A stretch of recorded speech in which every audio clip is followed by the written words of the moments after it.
omuyimbi yenna atambula n'ekibinja oba n'ebigaali tubakubira omulanga oba tubabulira nti mulekerawo abavubuka abo mubasuule eri mubagobe. Ekisooka erinnya lyamwe lifa.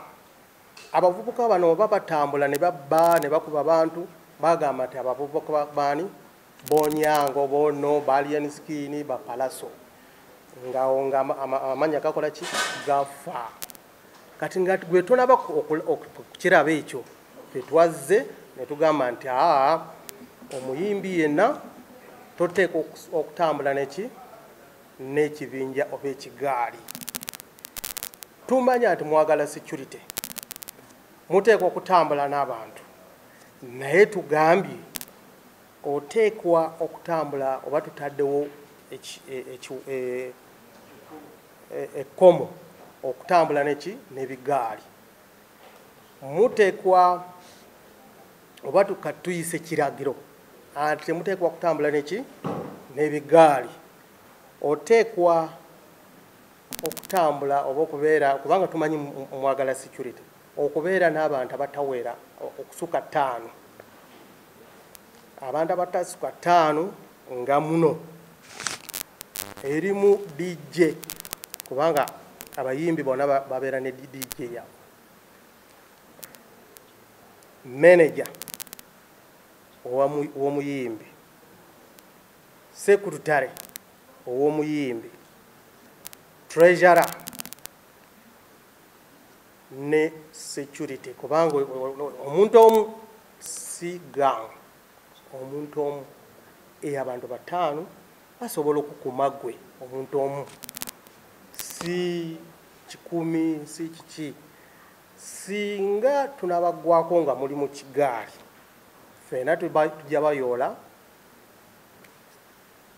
tujja basunsula oluvannyuma ani ye DJ, ani si DJ, ani manager.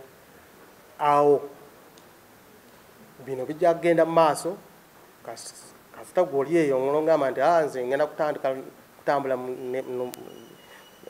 ne abavubuka bange ebigaali bange.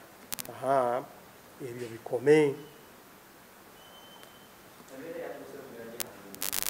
Alien Skin used to have dreadlocks. Does he still have? We arrested him and took him to where they discipline people. So, did we decide with him? You remember he spent some days in Luzira. Whether a few days, but he passed through the hands of police. So if we side with him, we wouldn't have taken him up to Luzira. Thank you. Sinzibu nnyo okunoonyereza kukyagenda maaso.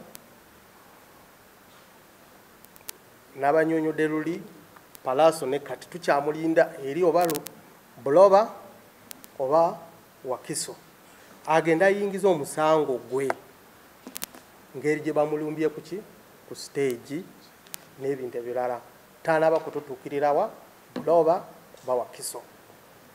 Eno omusango Alien Skin gyayingiziza wano eri Katwe okunoonyereza kukyagenda maaso. Leero kumakya njogedde n'abakola okunoonyereza bagamba nti etambula bulungi.